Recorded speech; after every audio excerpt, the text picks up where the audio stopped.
Name और destination. मैं doctor Rahul Mehrotra, chief of clinical and non invasive cardiology at Artemis hospital, Gurugram. अच्छी press conference की क्या कुछ प्रेस कॉन्फ्रेंस है और क्या कुछ जानकारी के लिए आप लोग अवेयरनेस की बात करते हैं? सो आज पल्मोनरी हाइपरटेंशन डे है, 5 मई को हर साल मनाया जाता है to increase awareness about the other hypertension. आमतौर पे जो ब्लड प्रेशर होता है उसको हम सब जानते हैं, बट ये एक अलग तरह का ब्लड प्रेशर है जो फेफड़ों के अंदर की नसों का प्रेशर बढ़ जाता है और ये बहुत ही ख़राब बीमारी होती है। तो इसकी जानकारी आम जनता में पहुँचे, उसके लिए ये पल्मोनरी हाइपरटेंशन डे मनाया जाता है। किस प्रकार की बीमारी है और किस प्रकार ये फैलती है?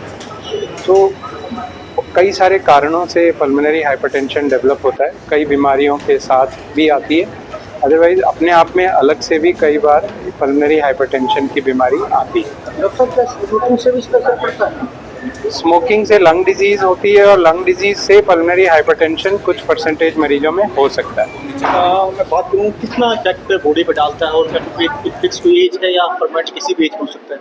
तो पल्मोनरी हाइपरटेंशन वैसे तो किसी भी एज में हो सकता है और जैसे जैसे उम्र बढ़ती है, जैसे 65 के बाद इसका चलन बढ़ता जाता है, उम्र के साथ इसका प्रचलन बढ़ता है।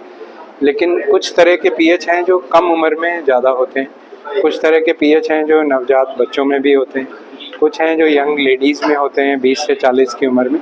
तो अलग अलग टाइप के पीएच अलग अलग उम्र में होते हैं। ये सिर्फ लंग्स पे इफेक्ट डालता है या पूरी बॉडी पे इफेक्ट डालता है? नहीं, लंग्स पे इफेक्ट डालता है। लंग्स की नसें डायरेक्टली हार्ट से जुड़ी होती हैं, तो अल्टीमेटली हार्ट का दायां हिस्सा इन्वॉल्व होता है और फिर वो हार्ट का दायां हिस्सा फेल हो जाता है और डेथ हो जाती है। तो बहुत तेज़ी से बढ़ने वाली बीमारी है और इसमें डेथ मतलब इनएविटेबली होती है, इसलिए एक तरह से बहुत ख़राब बीमारी मानी जाती है। Dr. Shweta Bansal, I am Senior Consultant and Unit Head in Pulmonology at Artemis और Hospital. किस प्रकार देख रहे हैं बीमारी जिस प्रकार दिन सर ने बताया बढ़ती जा रही है, तो क्या खास कारण क्या है इसका? देखिए, पल्मोनरी हाइपरटेंशन एक ऐसी बीमारी है जो बहुत ही अंडर रिकॉग्नाइज्ड है। हम उसको पहचानने में हम बहुत डिले कर देते हैं। इसकी बहुत सी वजह हो सकती है। इसकी छः कैटेगरीज़ हैं, 5 से 6 कैटेगरीज़ हैं। जो सबसे कॉमन जो है वो हार्ट की वजह से, लंग्स की वजह से, हमारी छाती में कहीं क्लॉट की वजह से, या बहुत सारे ऑटो इम्यून डिसऑर्डर्स होते हैं जिनकी वजह से हमारी जो मेन नसें हैं जिसको पल्मोनरी ट्रंक बोलते हैं उसमें प्रेशर बढ़ जाता है, जिसको पल्मोनरी हाइपरटेंशन कहते हैं। तो इसके बहुत से कारण हो सकते हैं। तो जब भी हमारे पास मरीज़ आता है तो हम इसको डायग्नोस करने की कोशिश करते हैं और डायग्नोसिस से इम्पॉर्टेंट है किस वजह से है, ताकि हम उसका प्रॉपर ट्रीटमेंट कर पाएँ। तो आप किस प्रकार देख रहे हैं कि बीमारी का लगना तो आसान है, पता किस प्रकार देखें बीमारी का? तो पता करने के लिए सबसे पहले सस्पिशन होना बहुत ज़रूरी है। हमारे पास मरीज़ आ रहा है जिसको सिम्टम्स हैं, सांस में दिक्कत हो रहा है, पैरों में सूजन आ रही है, ऑक्सीजन रिक्वायरमेंट हो रही है और साथ में लंग्स की बीमारी है या हार्ट की बीमारी है, उनमें हम सस्पेक्ट कर सकते हैं कि ये पल्मोनरी हाइपरटेंशन हो सकता है। तो इसको कोई इफेक्ट पड़ता है इसका? बिल्कुल स्मोकिंग से फ़र्क पड़ता है, क्योंकि स्मोकिंग एक ऐसी बीमारी है जो हमारे लंग्स को, हमारी हार्ट को, किसी भी ऑर्गन को इफेक्ट कर देती है। तो जब ये हार्ट को इफेक्ट करेगी तो ऑब्वियसली पल्मोनरी हाइपरटेंशन होने के चांसेस ज़्यादा होते हैं। I'm Dr. Nolene Sinha. I am heading the Department of Nuclear Medicine at Artemis Hospital. तो हम मेडिसिन की बात करें तो बीमारी से बताई गई है, मेडिसिन का कितना खास रोल रहा है इसमें?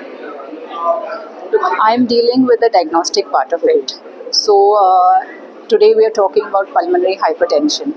ठीक है, pulmonary hypertension is when the pressure in the blood vessels which supply the lungs that increases. तो उससे back pressure changes हो जाते हैं heart में. अब इसके बहुत सारे causes हैं.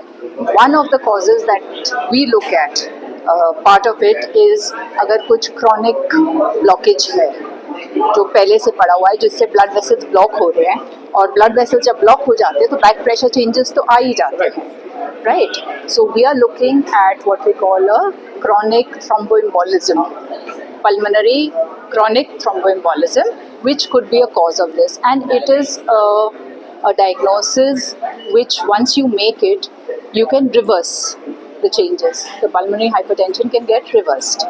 Okay, so हमारा जो है it is a functional imaging, जहाँ हम लंग्स का ब्लड सप्लाई देखते हैं, हम लंग्स का एयर सप्लाई देखते हैं। और